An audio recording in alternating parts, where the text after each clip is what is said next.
السلام علیکم، میں ہوں عدنان عادل اور آپ دیکھ رہے ہیں میرا یوٹیوب چینل عدنان عادل جرنلسٹ۔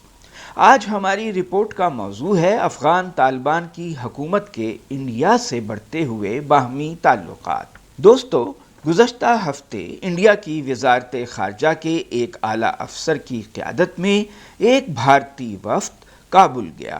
وہاں اس نے افغان طالبان کے وزیر خارجہ امیر خان متقی سے باقاعدہ سرکاری ملاقات کی۔ یہ افسر بھارتی وزارت خارجہ کے جوائنٹ سیکریٹری جے پی سنگھ تھے۔ طالبان حکومت اور انڈیا کے درمیان پس پردہ بات چیت تو بہت طویل عرصے سے چل رہی تھی، لیکن اب یہ کھل کر سامنے آ گئی ہے۔ ایک وقت تھا جب بھارتی سرکار طالبان کو دہشت گرد تنظیم قرار دیتی تھی۔ بھارت ان سے کسی قسم کے رابطے یا تعلق قائم کرنے سے اصولی بنیاد پر انکار کرتا تھا۔ یہ بھی حقیقت ہے کہ ابھی تک دنیا کے کسی ملک نے بشمول انڈیا طالبان حکومت کو سفارتی طور پر باقاعدہ تسلیم نہیں کیا، لیکن منافقت یہ ہے کہ اکثر ممالک ان سے مسلسل رابطہ رکھے ہوئے ہیں، ان کے ساتھ کام کاج کر رہے ہیں، تجارت کر رہے ہیں، افغانستان کو مالی امداد دیتے ہیں اور کابل حکومت سے مختلف طریقوں سے تعاون کر رہے ہیں۔ خیر، جہاں تک بھارت کا تعلق ہے تو اس کا رویہ بظاہر طالبان کے بارے میں بہت سخت تھا۔ دلی کے حکمران طالبان کے مقابلے میں ان کے پیش رو اشرف غنی کی حمایت اور مدد کرتے تھے۔ آخر وقت تک کوشش کرتے رہے کہ اشرف غنی کی حکومت بچ جائے، طالبان کامیاب نہ ہوں۔ انڈیا کے تعلقات شمالی اتحاد سے بھی خاصے گہرے ہیں، جن میں تاجک، ازبیک اور ہزارہ کے لوگ شامل ہیں۔ شمالی اتحاد طالبان کی شدید مخالف بلکہ دشمن تنظیم تھی۔ انڈیا نے دنیا کے بین الاقوامی اداروں جیسے اقوام متحدہ میں ہمیشہ طالبان کی شدید مخالفت کی تھی، لیکن سیاست اور بین الاقوامی تعلقات میں کوئی کسی کا مستقل دوست یا دشمن نہیں ہوتا، مفادات مستقل ہوتے ہیں۔ اسی لیے انڈیا نے بھی اپنی پالیسی تبدیل کر لی۔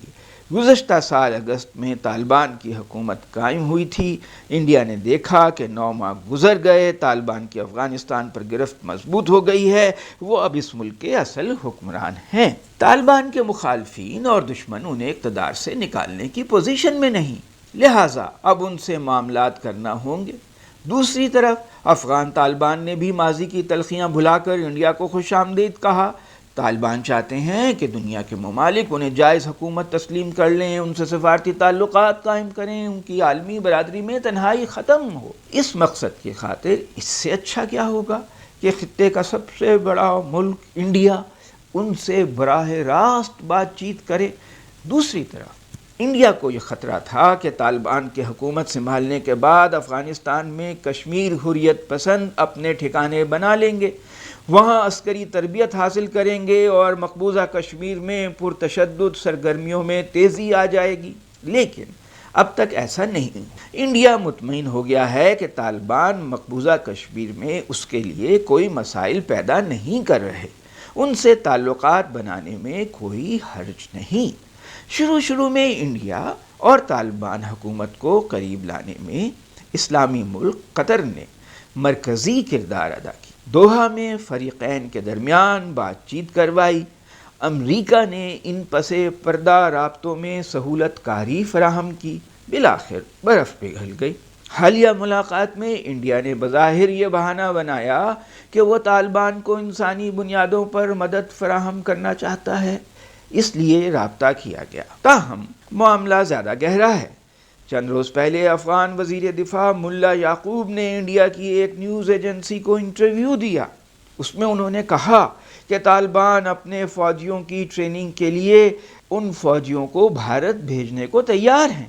انہوں نے یہ بھی کہا کہ طالبان اس بات کی اجازت نہیں دیں گے کہ افغانستان کی سرزمین کو پاکستان بھارت کے خلاف استعمال کرے یا انڈیا اس کی سرزمین پاکستان کے خلاف استعمال کرے۔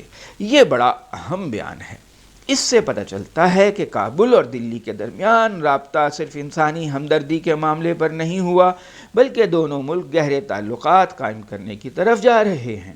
افغان طالبان کی نئی حکمت عملی سے ظاہر ہوتا ہے کہ وہ پریکٹیکل لوگ ہیں، ماضی کو پسے پشت ڈال کر آگے بڑھنا چاہتے ہیں، مسلمان ملک ہو یا کافر سب سے تعلقات بنانا چاہتے ہیں۔ یہ بات بھی واضح ہے کہ طالبان پاکستان پر مکمل انحصار نہیں کرنا چاہتے اور پاکستان کی دوستی اور دشمنی سے انہیں کوئی سروکار نہیں، ان کے اپنے مفادات ہیں، اپنی ترجیحات ہیں۔ انڈیا اور کابل کے حکمرانوں کے ماضی میں تاریخی طور پر ہمیشہ اچھے تعلقات رہے۔ طالبان کو دلی سے اچھی خاصی مالی امداد مل سکتی ہے، جیسے اشرف غنی اور حامد کرزئی کی حکومتوں کو ملتی تھی۔ کابل اور دلی میں رابطے اور تعلقات قائم ہونے کا ایک فائدہ یہ ہوگا کہ طالبان اور امریکہ کے درمیان تعلقات بہتر ہوں گے۔ انڈیا اس خطے میں امریکہ اور یورپ کا اتحادی ملک ہے۔ دلی کے ذریعے طالبان کو سفارتی سطح پر آسانیاں ہوں گی۔ چونکہ پاکستان اور امریکہ کے تعلقات اس وقت اچھے نہیں، اس لیے اسلام آباد افغان طالبان اور امریکہ کے درمیان پل نہیں بن سکتا۔ تحریک طالبان پاکستان یعنی TTP افغانستان میں موجود ہے، یہ بھی ایک فیکٹر ہے۔ اس باعث بھی اسلام آباد اور کابل کے درمیان اختلافات ہیں۔ TTP پاکستان میں دہشت گردی میں ملوث ہے، لیکن افغان طالبان نے اسے پناہ دے رکھی ہے۔ انڈیا کے مفاد میں ہے کہ TTP افغانستان میں رہے اور پاکستان کے لیے درد سر بنی رہے۔ افغانستان انڈیا کے لیے بہت اہم ملک ہے۔ یہ وسط ایشیا اور روس تک جانے کے لیے ایک نسبتاً چھوٹا تجارتی راستہ ہے۔ انڈیا کو افغانستان میں موجود قیمتی معدنیات کی بھی ضرورت ہے، خاص طور سے لیتھیم کی۔ لیتھیم موبائل فون اور بہت سی دیگر صنعتی مصنوعات بنانے میں استعمال ہوتا ہے۔